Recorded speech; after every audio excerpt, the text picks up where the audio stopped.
Coming to a YouTube channel near you.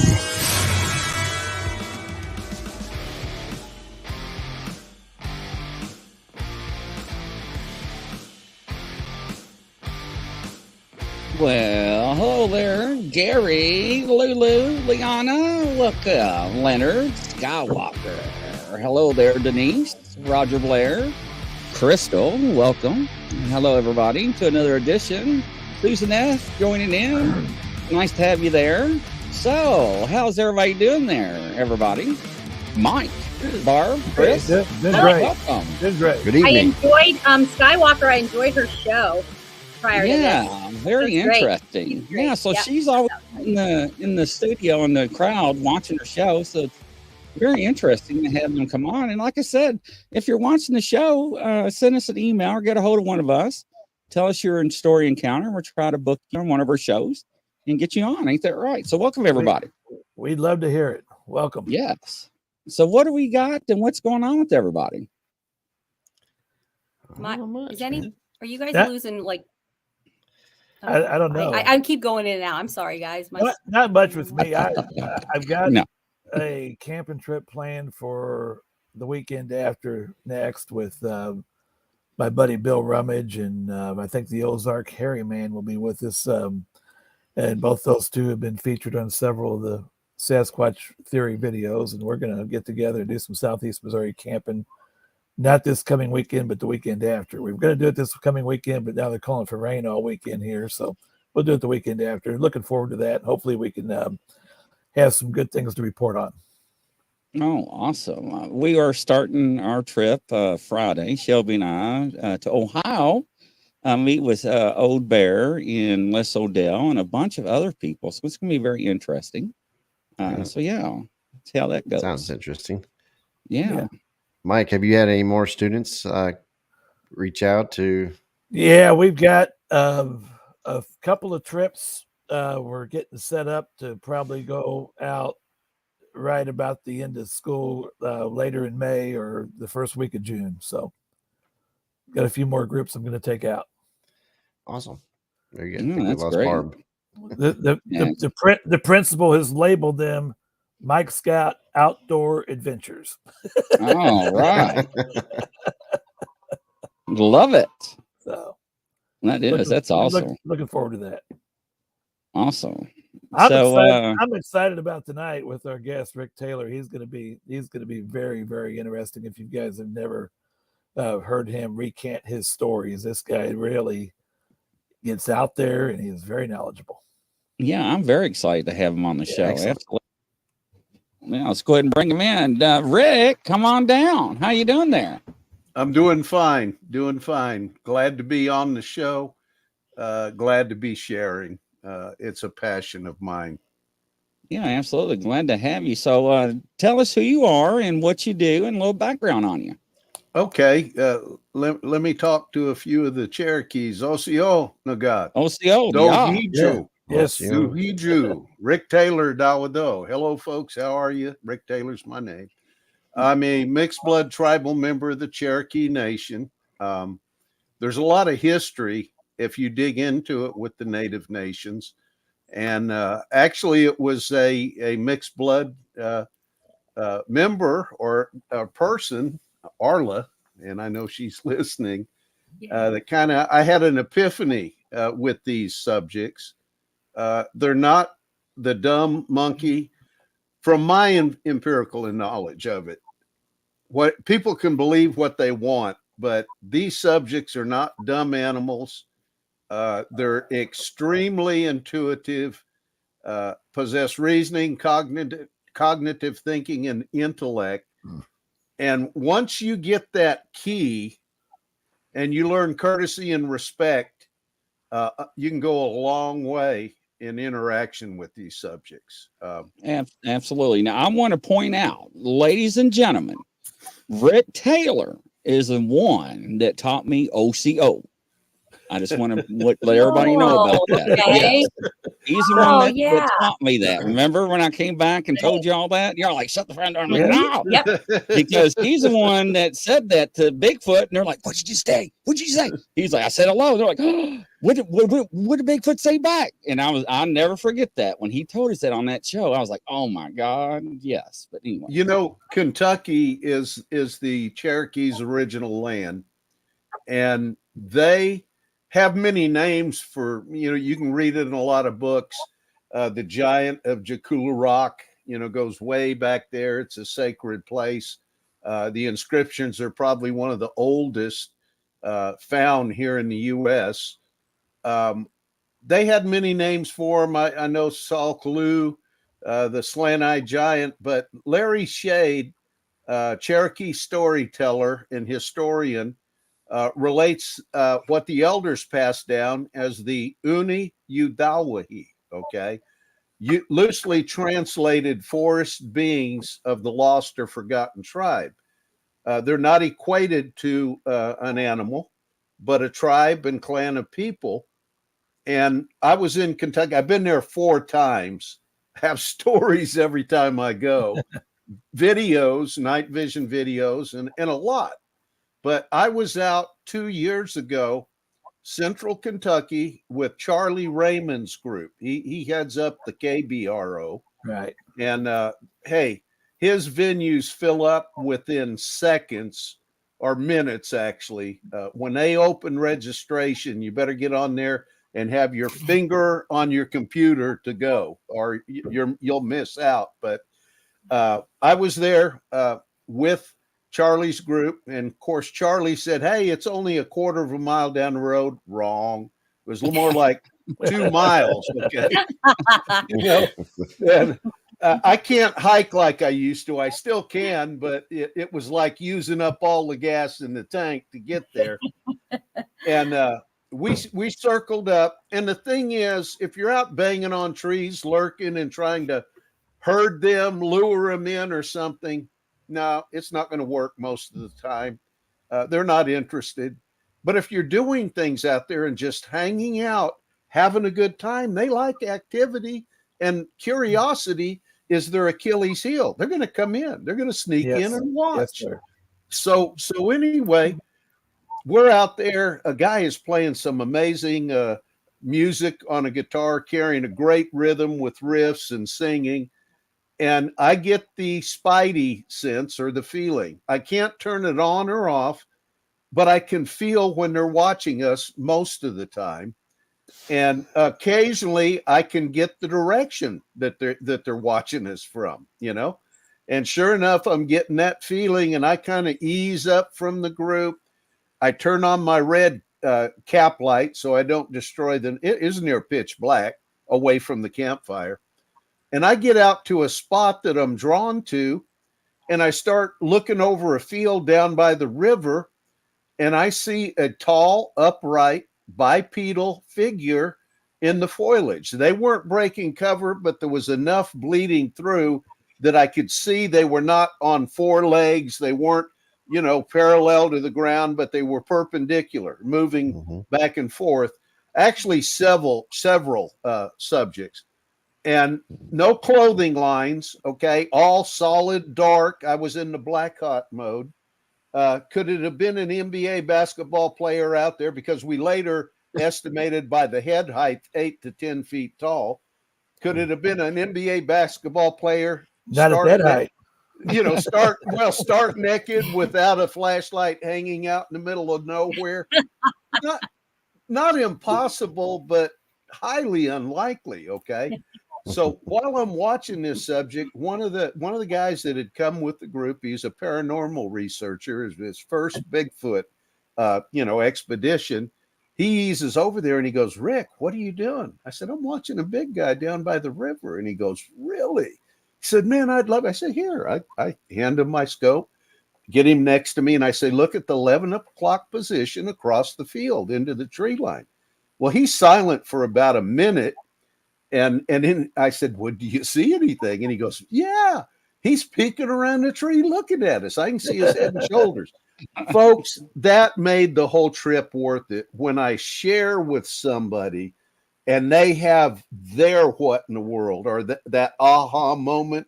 That's what it's all about with me. Yeah. I don't care about proving anything to the host of rude, inconsiderate skeptics that will question your integrity, knowing nothing, nothing about what happened. Yeah, absolutely. Yep, for sure.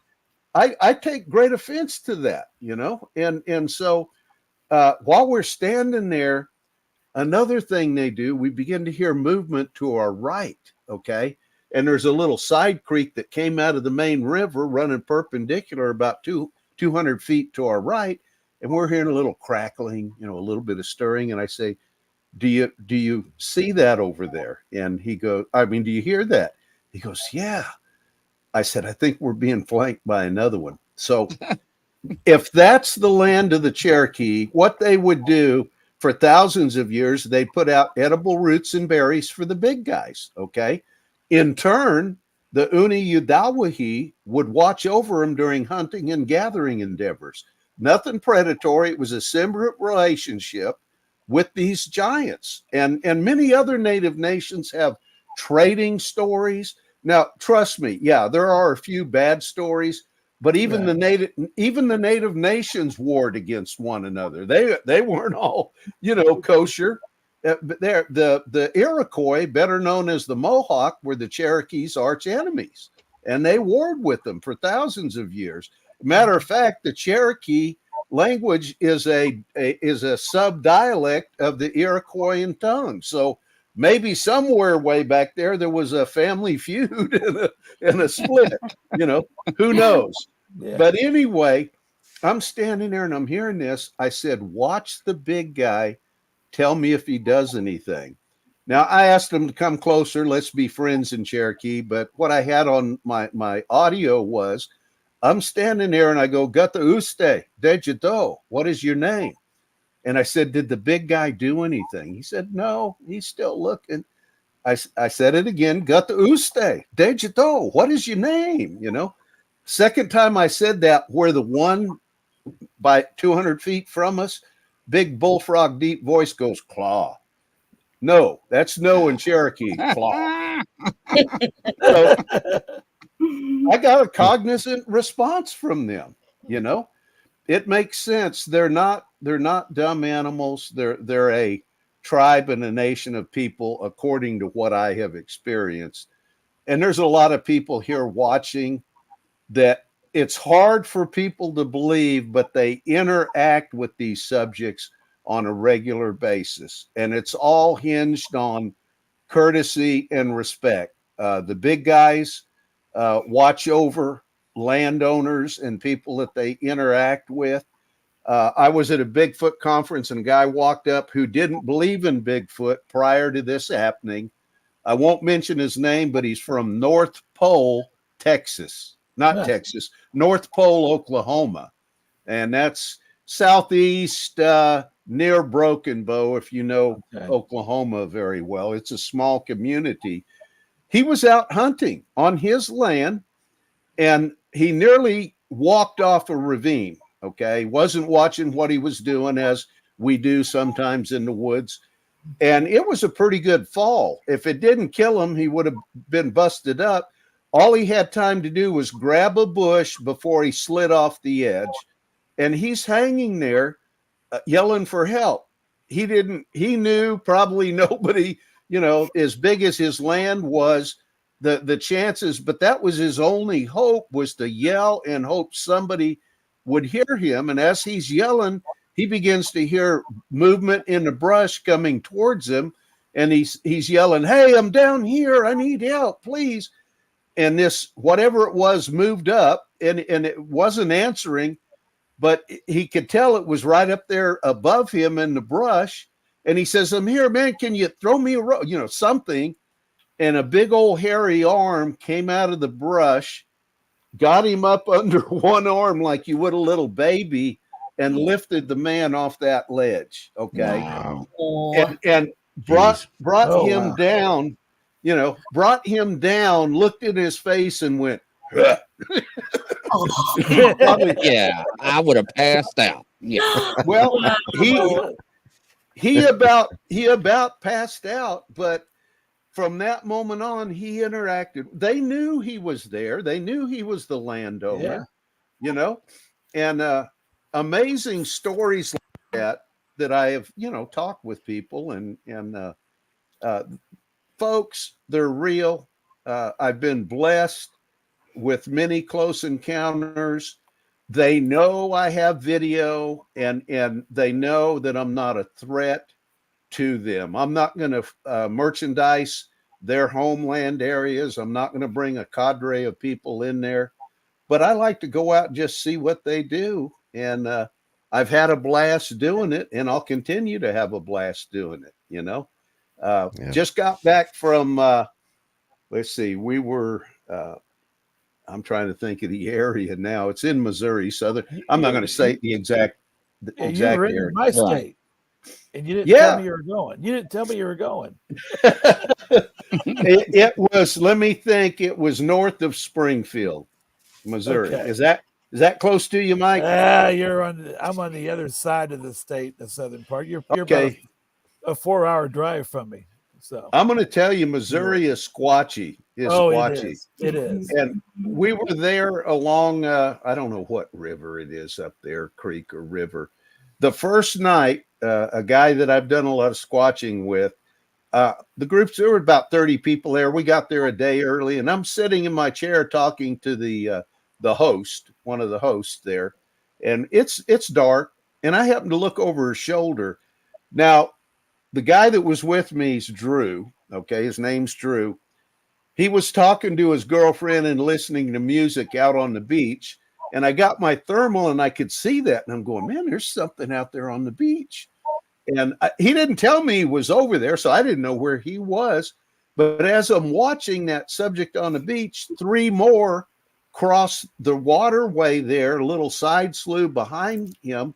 And they're walking around on the beach behind him, and I'm videoing it.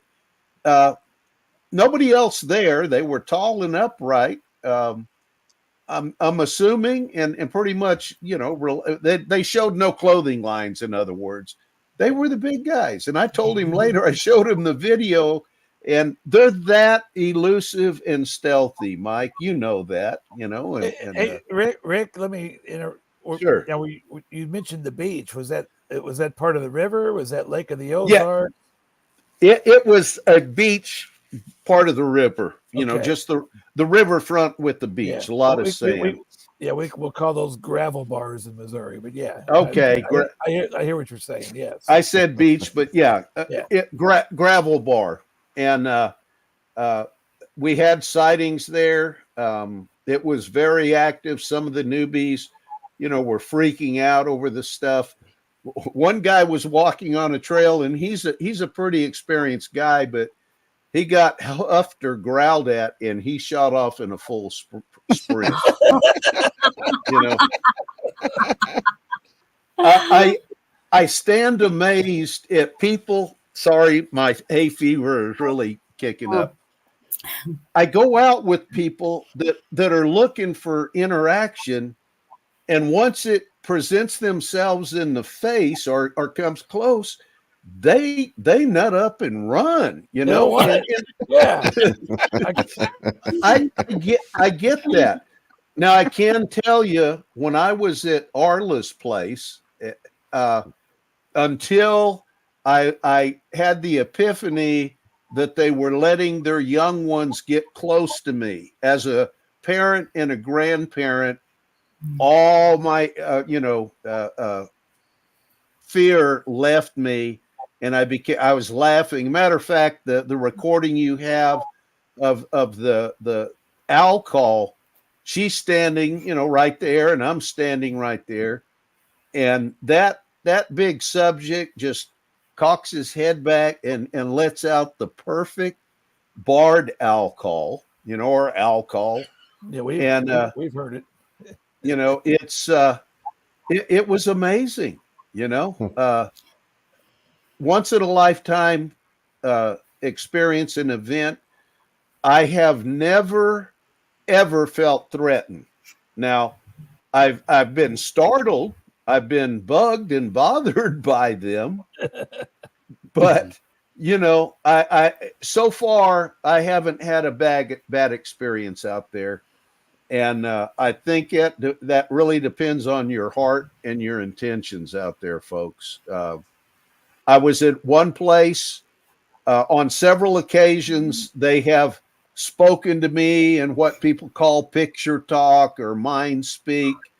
I can't put it into word. It's an experience based experience. It's hard to put it. People have asked me, did they speak English?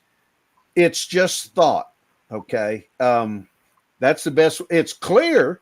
You understand it, but I can't really tell you, I mean, in the thought, them speaking, but I was with the BFRO group, and folks, I love going on these gatherings because there's so many good people that make them, even if you don't adhere, even though you may not embrace who's actually managing the organization, because I've heard a lot of, this and that and everything else.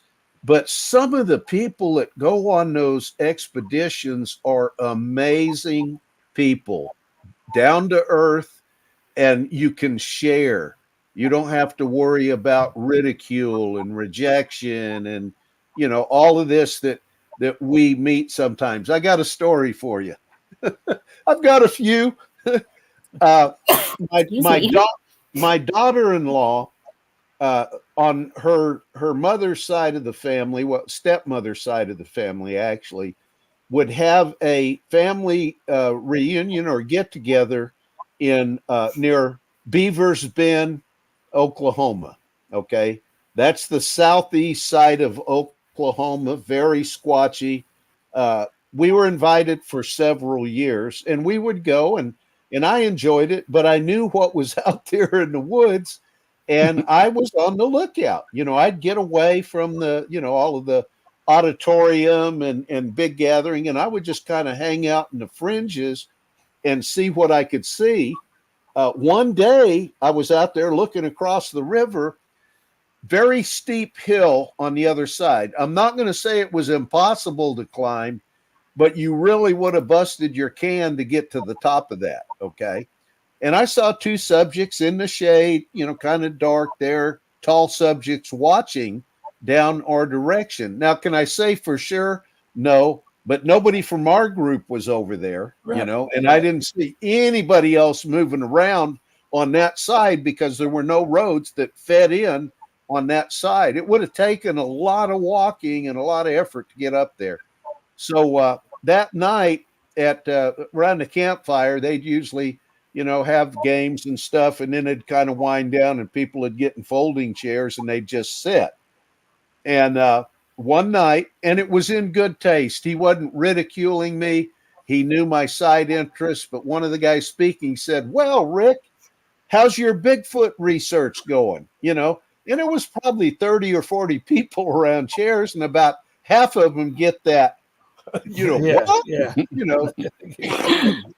You've been there, Yes. what I'm talking about.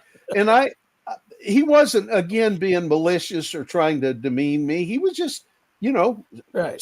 starting conversation. Mhm. And I said, well, pretty good. I said, as a matter of fact, earlier today, and I pointed over across, the trees and the hill on the other side of the river. I said, I actually saw two subjects up there in the afternoon. And I said, they're around here hanging out. They're here. And what are the chances? I'll tell you what happened, and you can figure the odds of it. When I got to that point and was mentioning they were around here, it sounded like a rhinoceros coming through the trees and the brush. Okay. There were a couple of people actually jumped up and started to run away, and I'm just, my jaw's dropping them, and I'm listening, and it ended in a loud crash, and then everything went silent, and there were a couple guys jumping up, grabbing their flashlights, and they're racing off towards the noise, and there's a couple people kind of looking at me, and they get over there, and about 100 yards away was a huge oak tree that split right down the middle. All of the cracking and everything and the noise, it, falling through the trees on it was, I wish I had a recording of it. It sounded like a rhinoceros coming through the brush, and then it went silent. There was no dry rot. There was no wind. There wasn't any reason for that big oak tree to split down the middle. To this day, I can't say it was or it wasn't, but it was a big exclamation point to what I was talking about. And, my wife and I have not been invited to another one of their families. keep the crazy Bigfoot guy away. That's funny. Magnet. Well, I just, when I go to sleep, okay, and I'm out on these expeditions, I want to, and I'm not afraid, but when I go to sleep, I'm there to sleep, okay? I'm not there to get up and jump up and grab a camera or talk or anything. I want to sleep. I may stay up late, but when squatching's over, I punch the time card and I'm off the clock, okay?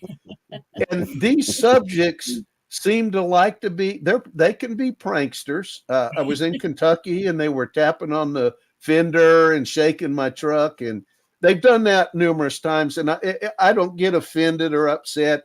I really do. I ask them, I say, look, I'm real tired. Would you let me sleep?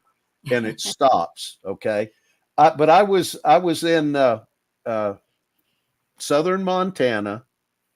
I was in my truck, pickup, camper shell.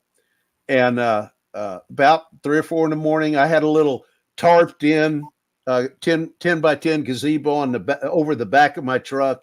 And then I had a little porta potty tent. I had my own bathroom. I didn't have to go hunt a bush or anything. And I got out of the camper shell. We had seen a mama black bear and her cubs earlier, about just down the road from camp. And we were north of Yellowstone, so grizzlies are not out of the question. You need to be aware. Yeah. So I'm standing there in my porta potty tent, right in the middle of relieving myself, and I hear this crunch, crunch, crunch outside my tent. I mean, right there.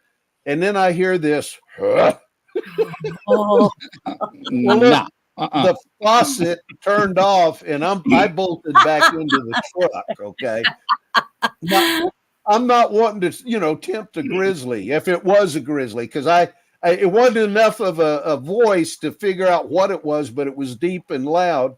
And I got back in the truck and fell back to sleep. And next morning, I see everybody behind my camp, and they're casting footprints right there by the, by the back of my tent. Now, I often feel a little bit intimidated. Was it a big alpha male that happened to look through the little window of my porta potty tent and made fun of my size? I don't know.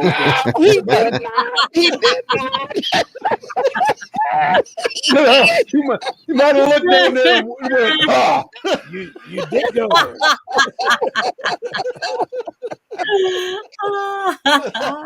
Oh, Mike, I would have to admit, we do have skylights in our porta potty we had, and I did look up.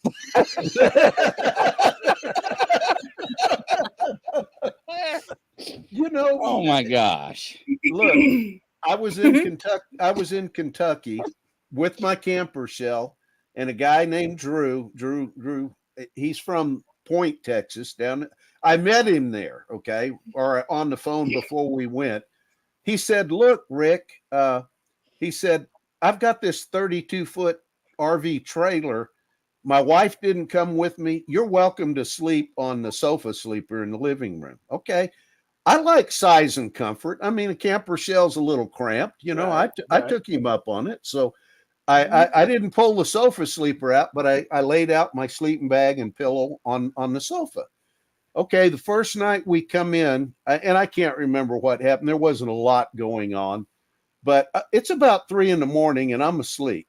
Okay, and I wake up and I raise up and I'm going, what woke me up? This is comfortable, and what woke me? And I couldn't figure it out, so I laid back down. I didn't have to go to the bathroom. So I'm laying there, and before I drift off to sleep, I can hear the tap, tap, tap on the wall outside. Now, not at the door, not at the back, but right where my head is on that sofa against the wall. It's right where my head is, and it's a tap, tap, tap. They knew exactly where I was inside that trailer. Okay. Blinds are drawn. I don't know how they do what they do, but they do it. Okay. And I said, look, I'm tired. Would you please let me sleep? Quiet. They let me sleep the rest of the night. Well, next day I told Drew, and he was a newbie, he was trying to figure out, well, do they really exist? You know how it is with a lot of those people. And I'm very patient with them. I understand how hard it is to believe that there's something out there like that. But he's, I told him, I said, hey, did you hear me talk? And he goes, no. He said, man, I slept like a rock. I said, they're coming up outside your trailer, and they were tapping on the walls. And he was, kind of incredulous, but not rude. I could tell he had a hard time believing that, and that was fine. But that day we cooked up a bunch, about 50 or 60 hamburger patties for our contribution to the potluck dinner, for about 30 or 40 people out there. Well, cooking that many patties, 3 or 4 of them always, usually slip through the grate as you're flipping them, and they fall down through the grate into the coals. Well, we didn't dig them out. We let them just crisp there. So we go out that evening, and we come back after midnight sometime, and get in his trailer. He had hookups, so water and sewer was no problem. But right across the street was a nice camp shower building with like 6 individual rooms. You got your bench, you got your toilet, you got your sink. It's all tile, and you lock the door. Nobody else can come in. Well, little cramped, trailer shower, or the big, regular. I'm going to take the big regular shower, So Drew, I'm on his sofa there, my bed, and I'm downloading stuff off of my camera or my night vision, something like that. There was a couple little things that happened, and he's grabbing his stuff, and he's going out this backside door, and he said, Rick, I'm going to go grab a shower. I said, oh, okay. I can feel this 2 steps. His 3rd step, the trailer rocks, the door comes flying open, and he bails off into the floor. His eyes are wide open, and he goes, something big just ran away out there. Well, I didn't look at him. I kept downloading on my computer for about 5 seconds, and then I looked at him, and I said, I told you so. What had happened was the big guy was over that little pit about 10 feet out from the back door, probably wasn't expecting us to come back out. And he was squatted down, picking those pieces of hamburger out of the coals when Drew opened and walked, door. And the big guy jumped up. He looked at Drew. He ran the other way, and Drew ran back into the I love those stories. We found knuckle slides in the footprints, and the camper next to us said, yeah, my husband and I heard this person running through the camp, like 3 a.m. Who is that? But it's all fun. It's all fun. I've had a great time doing it. Anyway, that one video that I've shared with you, the drone video, that's only 2 months old. And I was flying over hundreds of acres. I've looked at most of an hour or 2 videos. I was on a range, just fly over, and I keep it on video because you can miss so much with these subjects. The window of opportunity is very fleeting if you're trying to see one, and it's even more difficult if you're trying to get a picture or video. I enjoy doing it. It's a passion of mine. But that subject, if you're looking at the video, I'm on telephoto on my drone, and it's zoomed in, and then I've cropped in even closer, which is why it looks a little pixelated. But that subject knew exactly what my drone was, I guess, because when I begin to move forward towards him, you see him duck down. He stays there till I leave the area. And I might not have even seen him, but I happened to be looking at that exact spot on my monitor. And it's in an area of private land, thousands of acres, and several reporting sites there. Um, it it proves to me I've seen them in Texas and documented. I've seen them in Oklahoma quite a bit and documented them. I've been to Montana, documented them, and Wisconsin. I've got a great video, thermal video. I was with a group. One of the ladies there gave a excellent blood curdling scream. I've got the whole video and audio together on that. It's about 15 minutes, I think, or 20, something like that. And we're just, man, skin crawling over that call. We could hear it echo out. You hear one very faint call, another one a little stronger, another one much stronger, and somebody says, "Oh, that's an owl." I said, "How do you know it's an owl?" You know, I've heard. I said, "I've heard that same sound from a big 12-foot alpha male. You know, sounded like it was coming out of 4 JBL woofer speakers." But it got closer and closer, and the last call was up the trail back behind our vehicles, where the vehicles were parked. It's not a proven fact, but I think they located us by triangulation. Okay. Noise triangulation, and those calls were a part of it. I may never prove that, but they came from a long way off and got to us very quickly. How they do that, I don't know. But I went up the trail by myself, and when I got up close to the vehicles, I could see a low, flat thermal signature bleeding through waist-high grass, and I'm thinking, man, is that a hog? You know, what is that? And eventually the subject turned sideways in the salt grass. I call it salt grass, marsh grass. If I'd have had a bright flashlight and shown it over there, you wouldn't have seen him. He was tactical in the way he laid, but he laid, I call it the Burt Reynolds pose. He was on one elbow sideways. He doesn't have to raise up to throw a rock. He can take it and throw it sidearm out of the grass and never have to raise up. Whereas in his belly crawling, which I documented, our shoulders, you've got to raise up, right, to articulate a throw. But sidearm, there's no problem. They're very tactical. I found they use tactics to the extreme.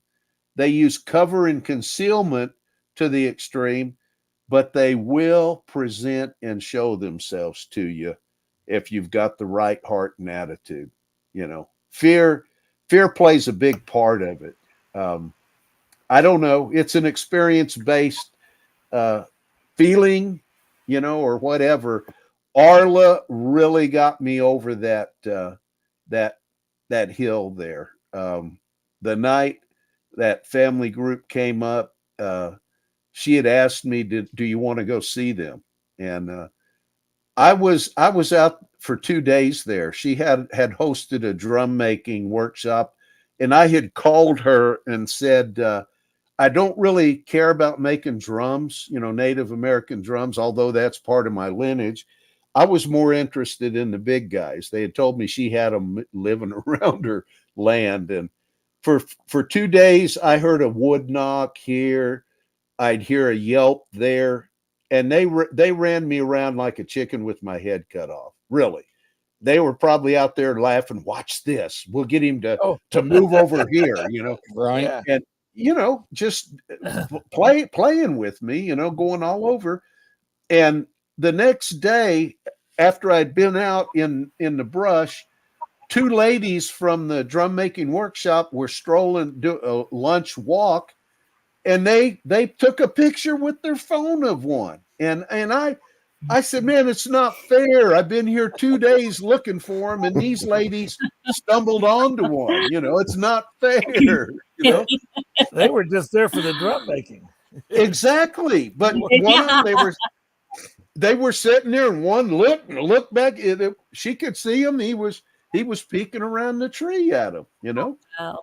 She got her cell phone and clicked a picture of him, and so I got frustrated, and I went out to a road that evening as it was turning dark.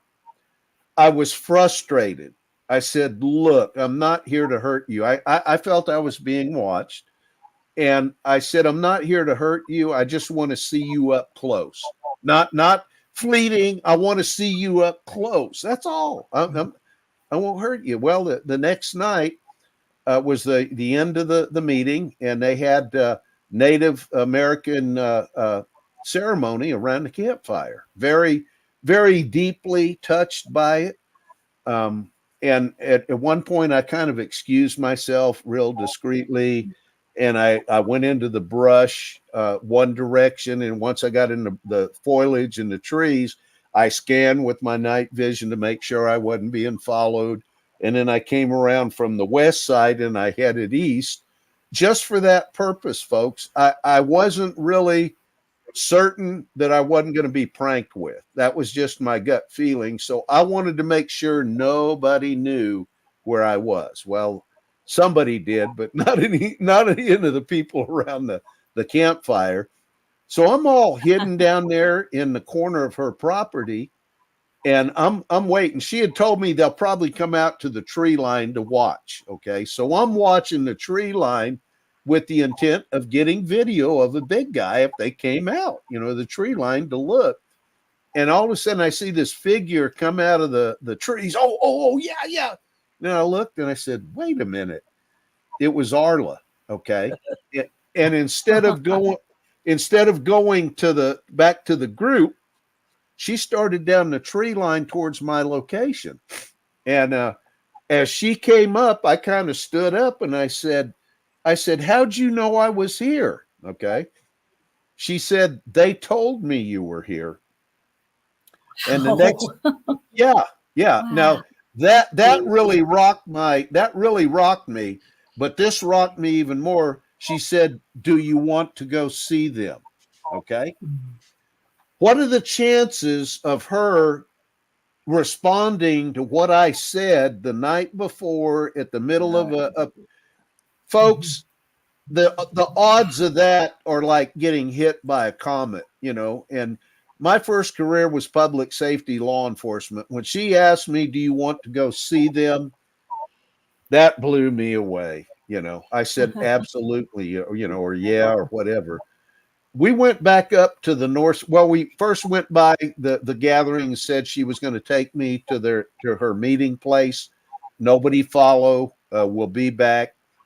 And we headed north on her clear cut, and it was about a 2/3 moon. I could see her, walking and everything. And we got up to the fenced area on the north side of that property, and she started calling different names. Okay.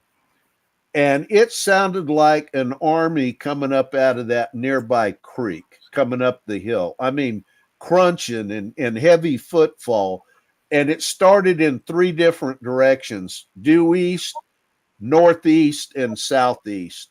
And it sounded very real. To orchestrate that would have taken a lot of people. And I didn't see any flashlights. I didn't see any ambient light out there. And to walk through an Oklahoma brush, in early spring, I'm sorry, I'm not going to do it without a flashlight, because some of the snakes are coming out of hibernation and they're not very user friendly, right. among other things. So I hear all this heavy footfall, and it never comes out of the clear cut area, but stops in the brush about 10 feet away. It sounded very real. It sounded very big. And Arla had told me not to use a flashlight or my videos unless I asked. They don't like that kind of stuff. I at one point asked her if I could use my night vision. She said, yeah, go ahead. It wouldn't come on. Okay. It wouldn't work. It was a new night vision. And I'm thinking in my head, how could these people, if they're pranking me, do something like that? I mean, Right. I know electronics, it'd have to be some electromagnetic ability. Okay. Right. I tried it twice. It didn't work. And then she smiled. I said, Arla, it doesn't work. She said, try it now. Bammy, it comes right on. And my first thought was, this lady is a witch. Oh, wow. Whoa, that's man. kind of that's way above my pay grade. So at that point, she says, do you want to go in and see them now? Look, folks, that whatever was in there sounded very big and very real.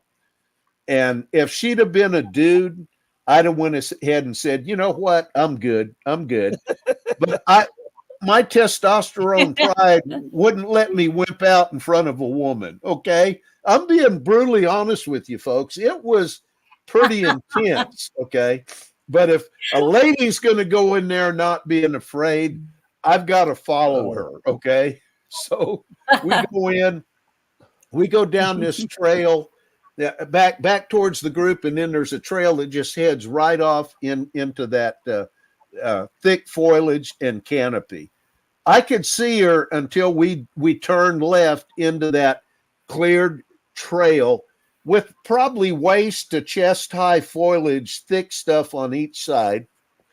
And when we went off into the canopy, I had to stay right on Arla's 6 o'clock to see her. And I wasn't about to let her out of my sight. She was their friend. There was stuff moving on both sides.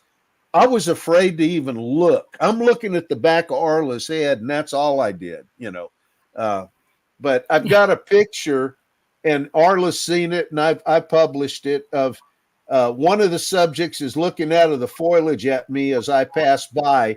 And I was just nervously clicking pictures, just nervously fidgeting and snapping pictures. I got a pretty good ambient light picture of them. And it's really, I haven't sent you all that, but I could share that too.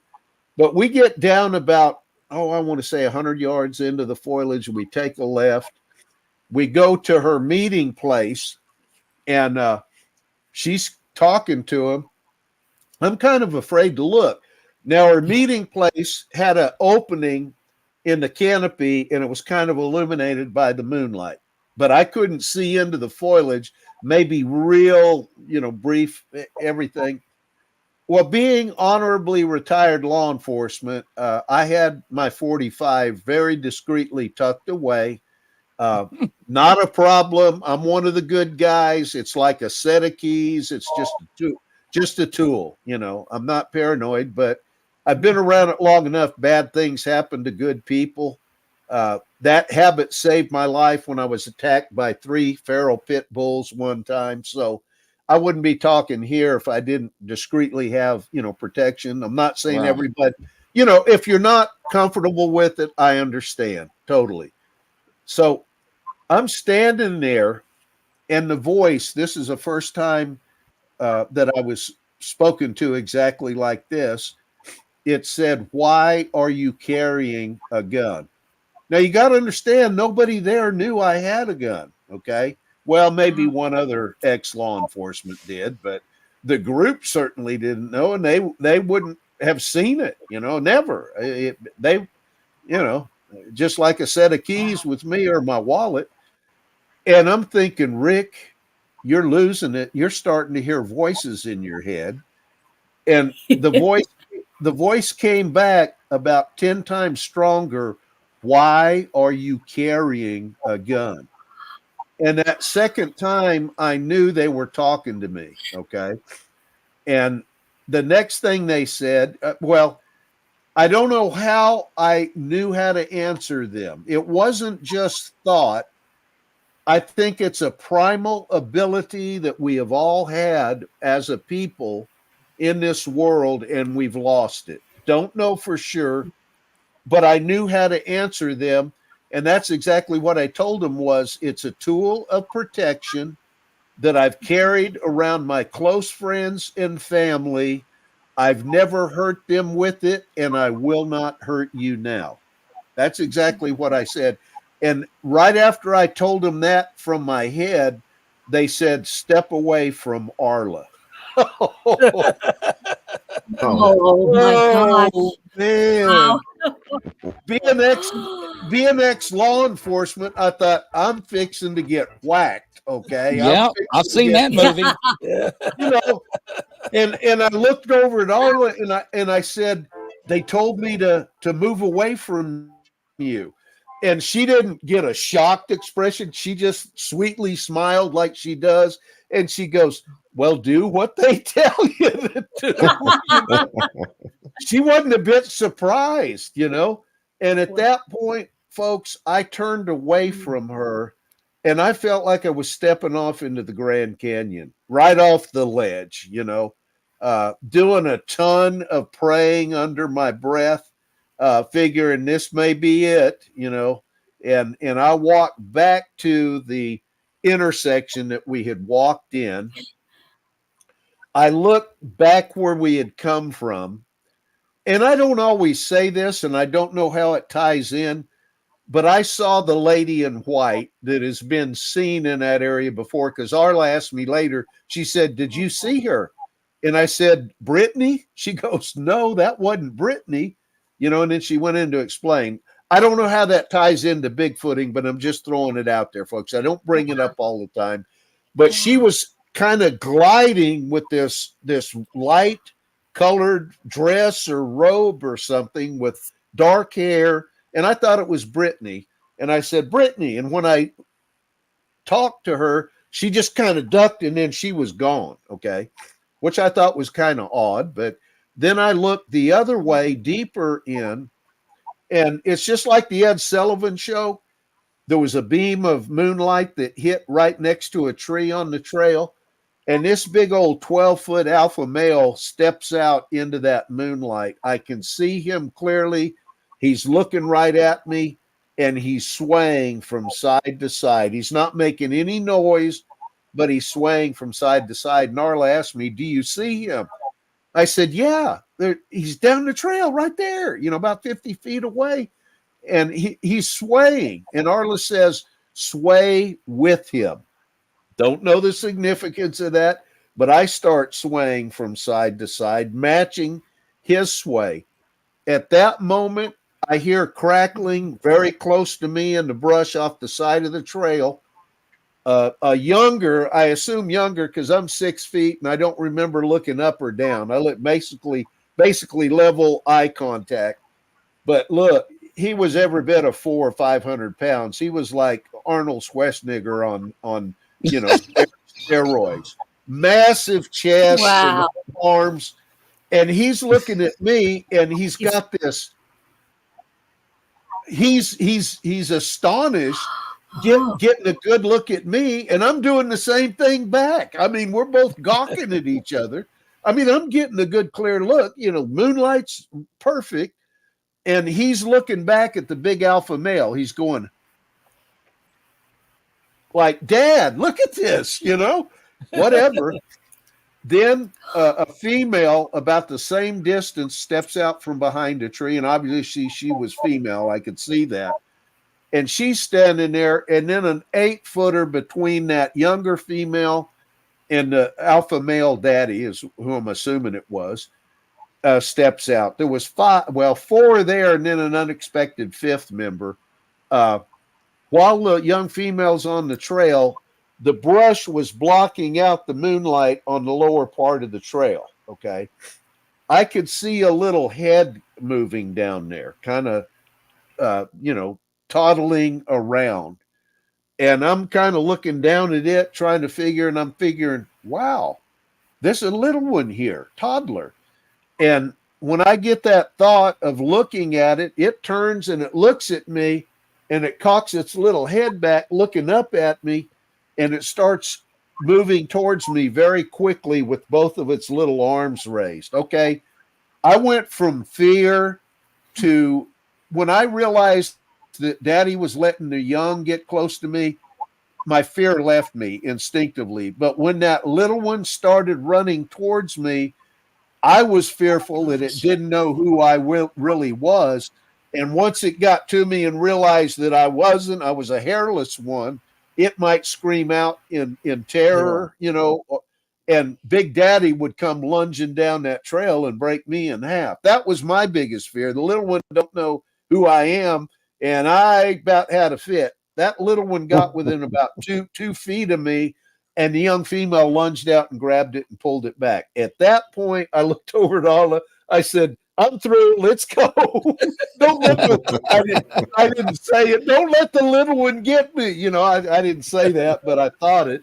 And then we started out, and before we left, the big alpha male cocked his head back and started giving the owl calls. That's where the recording was. I had my little RCA on, and you could tell me laughing. I mean, look, folks, I don't care what anybody says. It was real.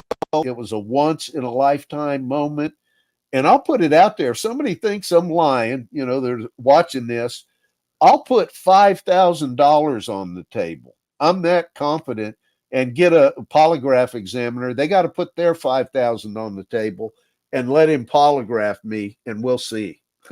If I pass, it's all mine. Rick, if I can, here's what when I heard that that recording was released last week, I guess, on a couple of these Facebook platforms and so forth, and when I heard the owl calls. Yes, it's the exact same call that I interacted with for months a couple of years ago. Exactly. One night after another, and I always assumed that was like a female Bigfoot, which I guess it could have been. I don't know, but but we had those is the same, that would come up. I would chat a little bit. That would come up. I would chat. This would go on. A few weeks later, we'd do it again. But that confirmed to me, and I think Barb has heard the same thing up in her place in Washington. That absolutely these in our circles, we're hearing consistently the same stuff all over the country. Is that like a rough sounding barred owl? Well, yeah, it sounds like a barred owl coming out of big woofer speakers. The resonance is much fuller than an 8-pound bird. There's no way. We've heard that here in Florida too. Yeah, I mean it is real. You can feel the resonance filling the forest. And look, native nations use calls. When European settlers started encroaching and moving in, they used nature's calls all the time to signal one another, and the settlers didn't have a clue. It's the same way with the big guys. They're very good at making different sounds. And, I've argued that point with people, and people can believe what they want, but when that comes from ground level, barred owls don't land on the ground and call. Okay, exactly. No. They're up in trees. Okay, and you hear it coming from ground level, not up high tree level. And I've heard it. Yeah, I've heard it. I went out. This is in Kentucky again, and I was walking with a group of varied experienced people, and I got away from them. And I just said, okay, we're just here to visit. We're not here to hurt you. But would you give me a sign that you know who I am? Within a couple of minutes, coming back to the group, perfect barred owl call. Right off in the woods right there. Right off. Wow. Call it coincidence? No. It was very thick and with a lot. It scared one of the guys. I mean, he had never heard any. And I got it on audio too. I've got a good audio of it. Yeah, it's people can believe what they want, but they're amazing. And what ties in a dream, they gave me the name Midnight Owl from that experience of the 12-foot alpha male giving out that call. It, you know, it's very amazing, folks. I'm not crazy. I've had a lot of fun with this. You know, Yes. I really have. Any questions or anything or what? You know, I just wanted to make a comment. So earlier, you distinctively said with your what was it? Your thermal camera, right? The people Yes, that sir. don't know about thermal cameras, when you scan a human, he said the outlines. The reasons why he's referring to the outlines is because we wear clothing. In the different clothing we wear refers to the different heating temperatures of the human body, right? Like Well, blue jeans, shirts, it shows us different temperatures, and we can also see the outlines of the clothing on the person, the body. Exactly. So I'm trying to put that a mental picture on the audience and also on the audio listeners in the morning to paint that to them. So if you do a thermal on a animal, you just see one heat signature or just one object, right? With no outlines, like you're going to color a picture, stay in the lines. For the most part. Now, their faces sometimes are not real hair covered, and you'll see the face in a darker thermal signature. But as far as their chest and arms, maybe their hands are a little bit. But you'll see sleeve lines. You'll see the neckline of a shirt. Right. You know, something that insulates really well will be darker. Pants are usually lighter, but you can see the clothing variations through a thermal. Okay, they're wearing clothes, but when you see that one solid signature, it's very, very likely they're naked and hair covered. You know, yeah. So naked again. All right. Brian Barber wants to know: does Richard always go out at night, or does he go during the day as well? Well, I do go out in the daytime. That one video I sent you of the subject in the trees, that was taken at 500, over 500, I think 536 or 538 yards, you know, and I didn't have an expensive rig, but when you look at it, you can see them sitting up in the tree there watching us from that far away. And I sent that because they have watchers. If they're in a certain area, they have their young out there in the perimeter to either give a wood knock, a whoop, or whatever, and the family group doesn't have to communicate at all. When that whoop comes, they know there's intruders that way. Okay, somebody's coming into their territory. It doesn't have to be real demonstrative. They can either flank out one way or the other or go deeper away. And if you get too close, then those watchers will get on each side of you and distract you, throwing stuff, banging on stuff, and you'll turn away from the main group. You know, it's simple tactics, flanking, you know, and distraction, and it's not really hard. But when you think they're a dumb animal and you're going to go out there and bait and switch them, it's to their advantage. They're about 2 steps ahead of you. Yeah. They always right. It ain't going to work. You know, it's just it's the truth of the matter that I've learned over time, and my experience with Arla started it, and I don't know. I know we're over time, aren't we? But we're broadcasting on all of our channels, so we're okay. Okay. I was out hog hunting at a friend's ranch. There was a nature preserve next to it, and he had about 160 acres. So go figure. There's a whole lot of land there with a lot of hog and a lot of food source. I just didn't really equate or at least think of the big guys maybe being in there, but they were. And he had a flat tire. We had scouted out hunting areas. We're going to go out on his side-by-side ATV after dark.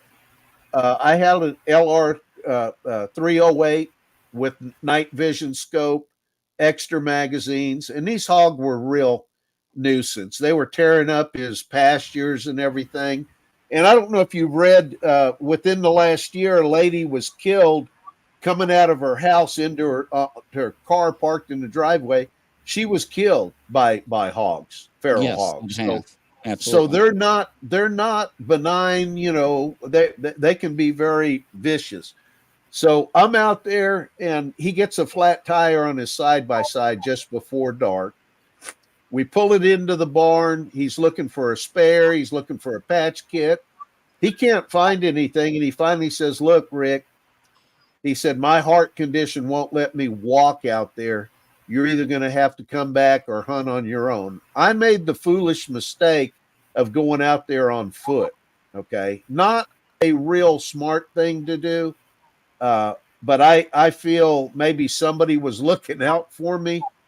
I got back there about halfway back, and the one, let's see which one I see. This is a good one here. This one shows the dark object way. I'm sorry that I got to circle it, but if you show the video, you'll actually get what I'm saying there. But that's just I can one. see the object from here. So yeah. Is it the video right here? Let's see. Yeah, that's the video right there. All right. Thanks, Chris. Yeah, no worries. What? Can y'all hear it? Yes. Yeah.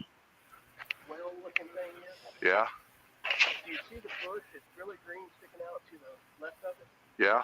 Yeah. I swear I just saw like a dark figure. Seriously? You hear my seriously? Now watch. Slow. Now watch. I've got to circle it, but you'll see his head pop out right there. You can see the dark spot. Yeah. Oh, okay. Now watch it. It'll withdraw. There, it's gone. He just does a quick peek. That's it. That's the enhanced.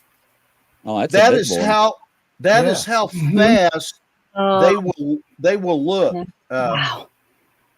Yeah, this is the start of it. It's like fishing. That was my first image captured, and I was using RCA Small Wonder taped to my head, and we're just walking. Wow. What? You see where that very last well-looking thing is? Yeah. Do you see the bush? It's really green sticking out to the left of it. Yeah. Yeah. I swear I just saw like a dark figure. Seriously? How high is that off the ground? It's on top of my head. Oh, up there? Yeah. Very high because the bush, it's behind the bush, and yet you can see the head right there, that dark circle, and it withdraws. It's if you expanded it, yeah, right there in the middle. There's a dark circle to the right, but down below that more pronounced darkness is that round head shape. That's where he is. And that's probably 150 yards, maybe. And Tim only catches that. See it? Now it withdraws.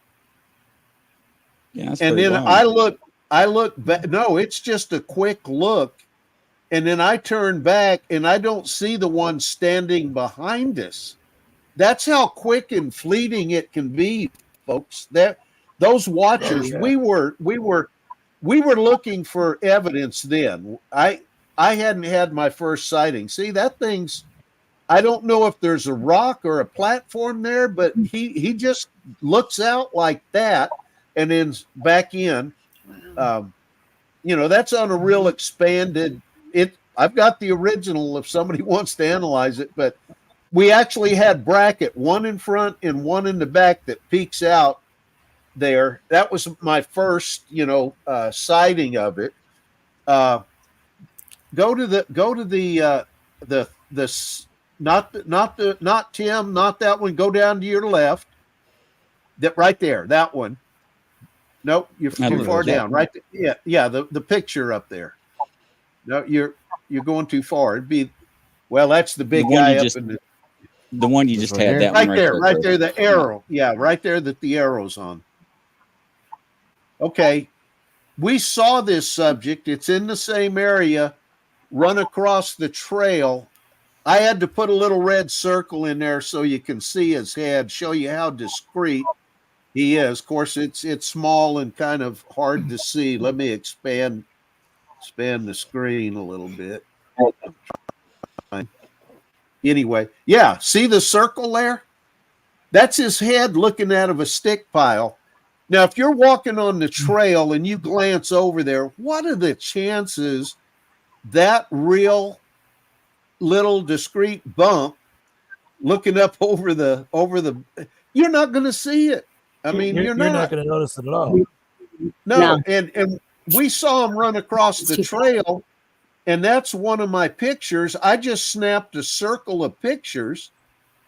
If you go to the next picture, yeah, there he is. See his head? I've got might even have something hiding back here. Wow. Yeah, there's other people that said that I've got a drone video I flew over there several months ago. I got several subjects still there, and it's 2010, about 14 years later, they're still in there. And it's about 12 miles from the house. So, I've got an area.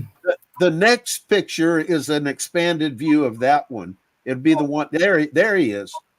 Now, if you'll notice, his right eye looks white because I was using fill-in flash when I snapped this picture. But if you look, he's holding a cue stick in front of his face, holding those leaves in front of his face. If you look to his left, you'll see part of his hand back there holding the stick in front of his face. Right there where the bigger limb crosses over the top of his head, and they intersect and make a V, but over just a little down. Right there, right below there is his. You can see his thumb, and he's holding that cue stick in front of him. They use cover and concealment to perfection. But that's this is my first sighting. It's a sketch I made in that same area. I was looking over a guy's shoulder. When you're out like this, sitting facing each other or in a circle, not being real pronounced, looking, over your shoulder, they're real cognizant of that. But you look over each other's shoulder and you scan, but you act like you're talking. And that's how what I did was I had binoculars and I was scanning over his shoulder, and I saw a twinkle of morning sunlight. And I'm thinking, hey, there's no dew out there in the woods. Where did that flash of sunlight come from? So I was drawn to this area. I really didn't notice him at first, and then I noticed his two eyes through that brush, and his sweaty forehead twinkled from the early morning or mid-morning sunlight. His brow was sweaty, and he had a receding hairline. Now, the thing is, I show it dark here, but he was actually light gray or white. And when I was looking through there, I said, I see one. And of course, the guy's turning around, where? And I'm trying to keep the binoculars and walk closer. Folks, walking in the woods, looking through binoculars and not watching where you're stepping, not a good idea. I almost face planted over a small stump. And by the time I did the Watusi to keep from falling on my face and got the binoculars back up, that bush was swaying and he was gone. So wow. But that's a sketch, kind of my first visual sighting there, and pretty cool. Yeah, Rick. Let's see. Rick Penny is asking, have you ever seen orbs while you're out with Sasquatch people? Absolutely. Okay. And I was it was very refreshing that Matt Moneymaker, in one of his recent posts, addressed that. And I even put a little, it is so refreshing. Look, folks, nobody has all the answers. And I have more questions than answers, but I have on night vision. I've got it on audio in Oklahoma, where these subjects move at incredible fast forward speeds when they want to. Okay. Do they all have that ability? I don't know. But I've clocked one with my thermal moving at least 45 miles an hour from a dead stop. Wow. That's the big guy. Yeah, you got the video there, the big guy up in the tree. Tim's with me again, by the way. Now, ladies and gentlemen, he is retired law enforcement, and it's not hard to judge a moving object being in law enforcement. You actually get experience without using a radar gun. Is that not correct, sir? That's correct. That's correct. Yes. I just wanted to put that on record for you. Well, what I did was in Kentucky, 2 subjects bolted from behind a tree, and it looks inhuman almost. I mean, it's just a blur, when they vacate the area. One of the members was wanting to walk closer, and I really wished he hadn't. We could have looked at him longer, but they felt threatened and cleared the area in short order. I flew my drone out there the next year and got the distances from where they were to where they disappeared. I was able to then count the frames of my thermal. I knew what frames per second, so I could get a time of the distance they covered. And they averaged from a dead stop, they covered 200 feet, averaging 45 miles an hour. Now, that's science. That is science. That's inhuman as we know it, but they're very good at it. This is a picture. This is telling me that you did a lot of traffic reconstruction then. My forte is fire and explosion investigation. I still do it. Although I've had that training in all facets of law enforcement. That's my expertise for the last 20-something years. I still do it part-time as a private investigator. I love it. I was out on the a scene. This guy here knew about my drone. I've got that square blocked in to show you. Now, this drone picture here is still in 2x zoom. So I'm actually twice as far out from this subject on the side of that mountain than what even this picture shows. But the next picture shows a close crop shot of him. Let's see. So this one or the other one? That's him. That's him right in the middle by that little. Yep, he's peeking out. He's curious. He wants to look at the drone, but he don't want to be seen. This I shot this about 2 months ago, and I'm getting more drone savvy. And man, I didn't send you the pictures of the ones that I got back in my area of first sightings, but this is the big guy in the tree. This video here. Or that's a picture of him in the tree. The other videos of this is taken from the other video I sent you. This one right here. Yes. I think this is it. Yeah. Let me see. Let's start it over. Yep. There you go. There we go. Yeah. Wow. I don't know if it's anything. It's a dark shape up I'm there. looking at a little 1x1 LED screen, folks. It wasn't through the limb. And I didn't have my reading glasses on, so you can imagine. Oh, I hate that. Oh. Same height, about 20 degrees to your right. There's a dark spot between the trees up there. Okay, if you put the binoculars down, the Joker looks like it's moving. I'll be able to see it in the video. I'm thinking there's something. There he gave a second call. Down the hill, you see that one tree that's kind of leaning? Yeah. Okay, now my little monocular gets off center, and I've got I got to get it back on center. Go You know, over another 20 feet from there. See that dark I'm spot? trying to show Tim where it is, you Go know. back Now, up in the trees. okay, now I get it back on center over the, there we go. Okay. It's, I don't know if it's moving or not, but I got a pretty good look at it.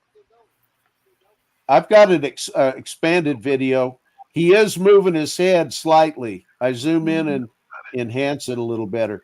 The wind will blow that little tree out. You'll get a good look at his left arm here in a minute. Oh. You can see his hand curled down there. You can see his knuckles. Yeah. There's a good shot of it. You can see the sheen of his hair. Mm-hmm. It's a pretty good video. Yeah, I'm getting decent video. Wow. Isn't it amazing how they sit perfectly still? Oh yeah, when they know this is another clip. I had problems. There he is. Okay, it's a real short one. I'll slow it down here in a second where you can see it better. I was just having real problems. Some people said they can see others in the trees below him. I don't know, but you can see his fingers curled around that tree there, his left arm. He's just sitting up there watching us. This is on a tactically high slope.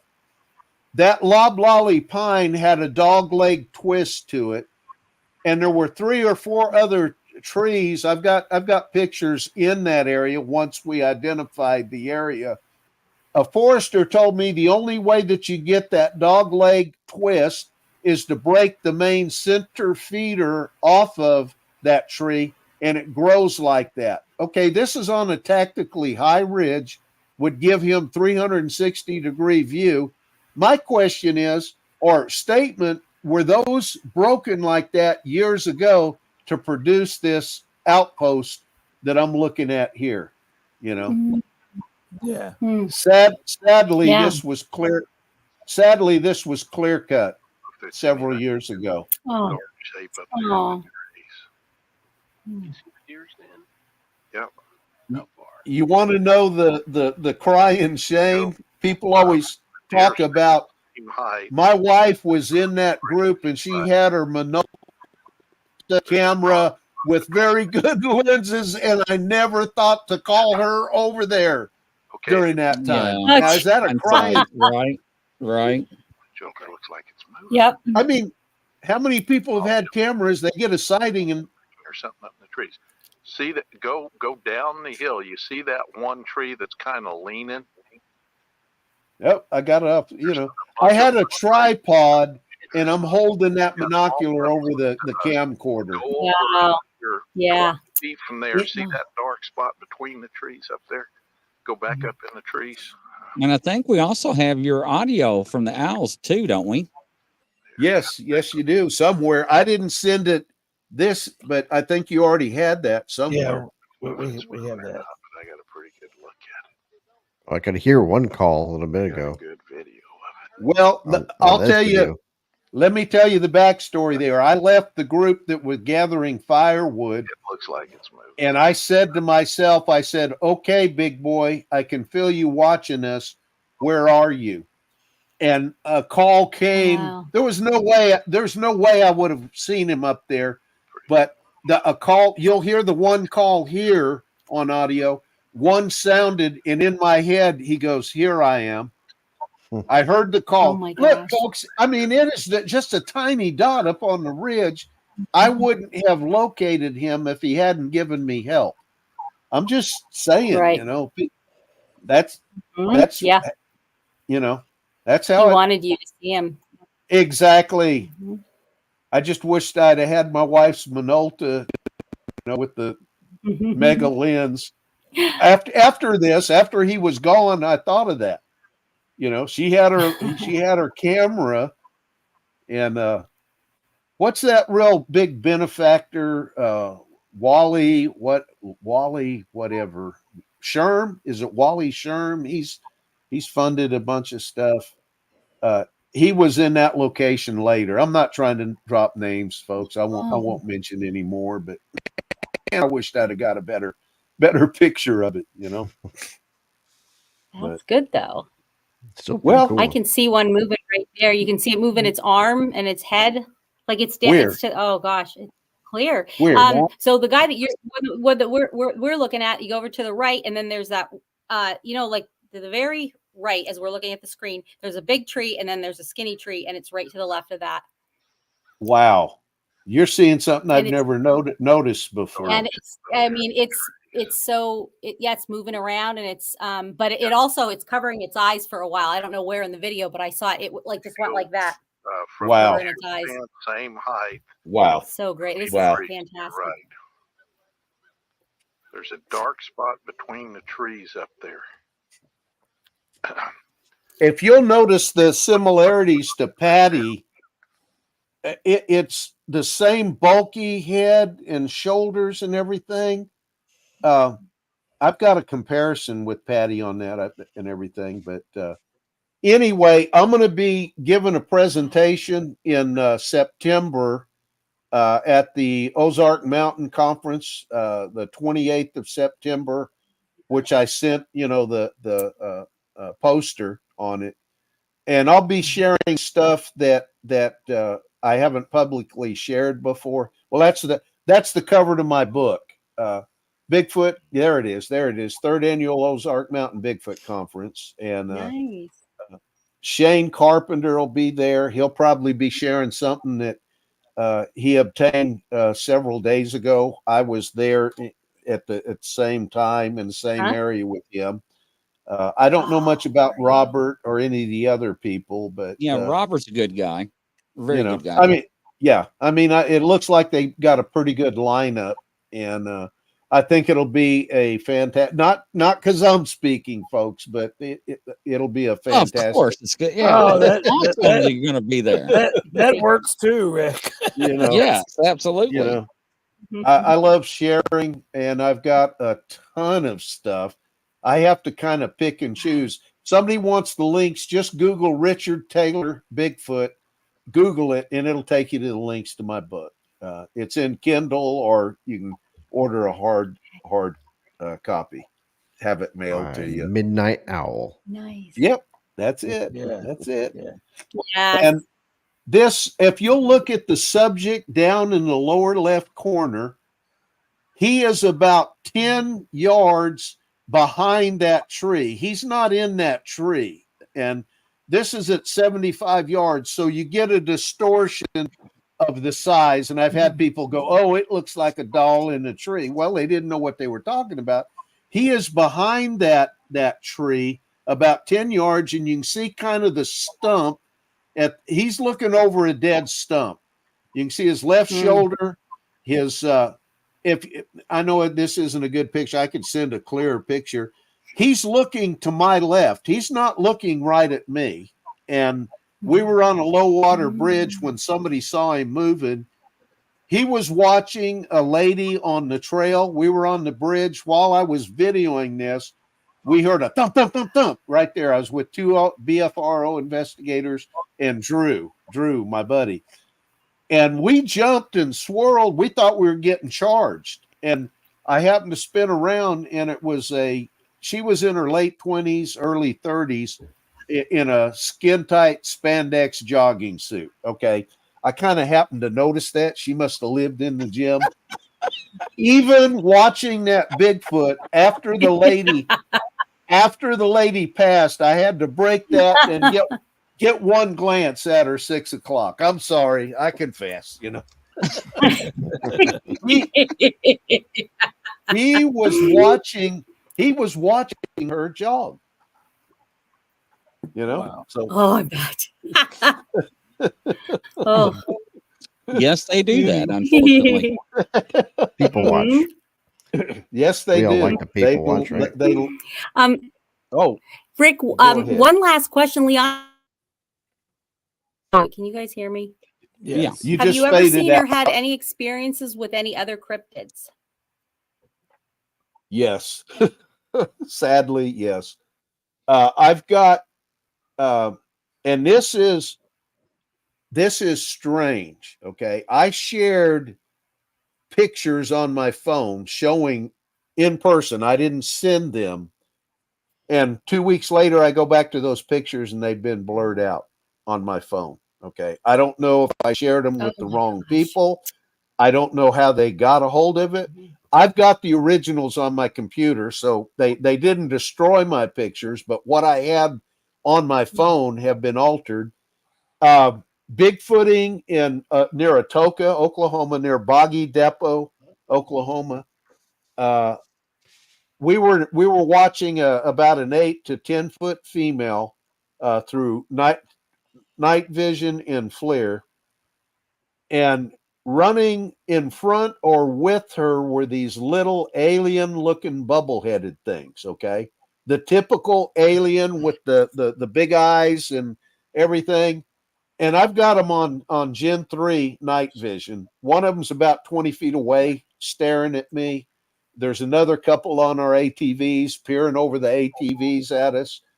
And I looked up and saw these delta-shaped lights over the Bigfoot activity, delta shape, changing all kinds of colors around the perimeter.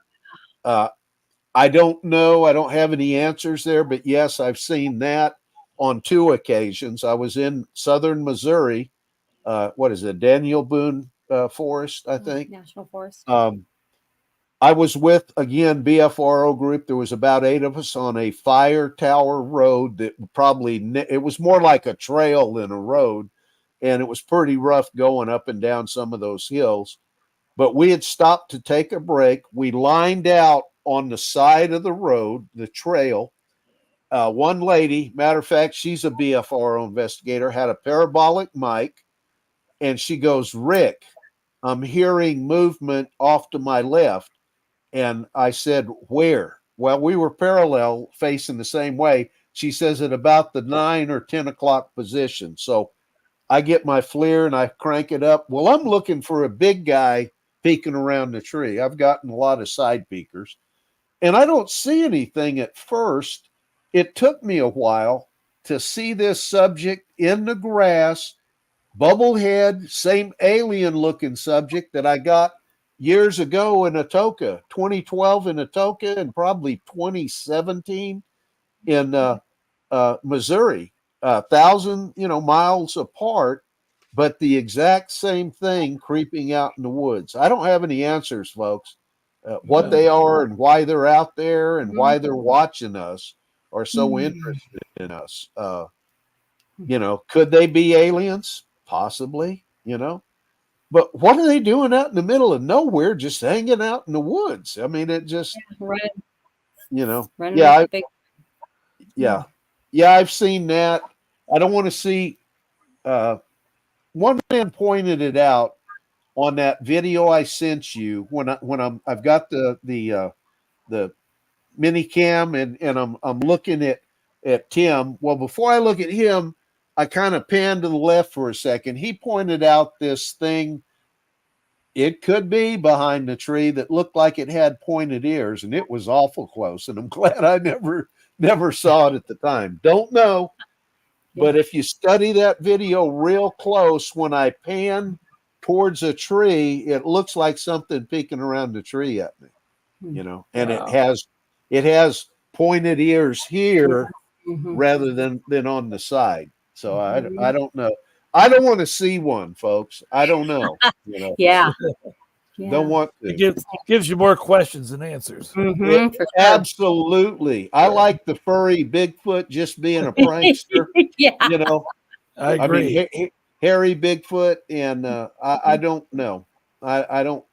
I'll tell you this much though: if it doesn't feel right, get out, back out of there, and don't go by yourself. There's other things out in the woods that injured and killed settlers 100 years ago. That's still out there, and I just kind of cringe when. And I'm not being male chauvinist, but a lady will just go out, and I know they do it, and I'm not dissing them, but it just doesn't set right with me.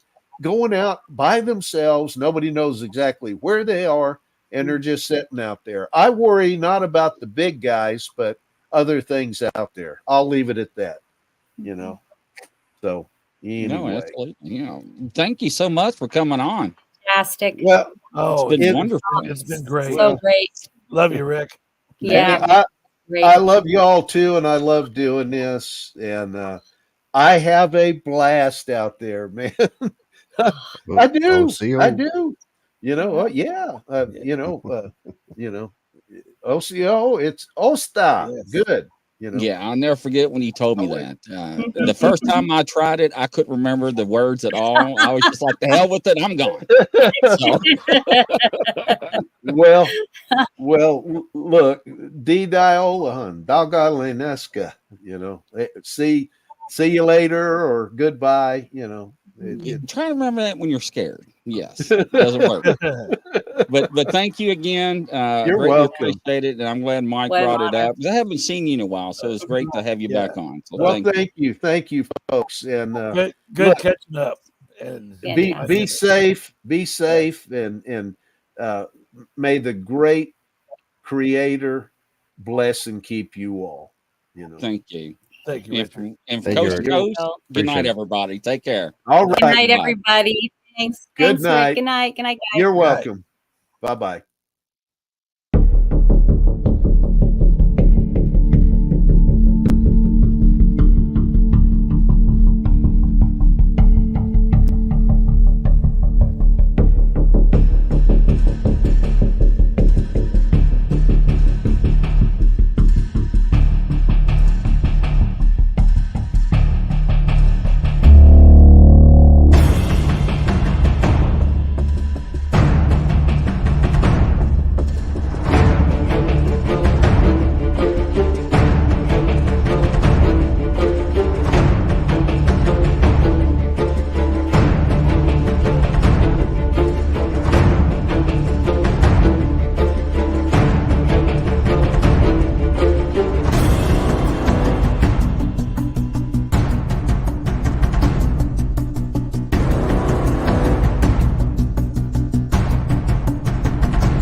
Coming to a YouTube channel near you.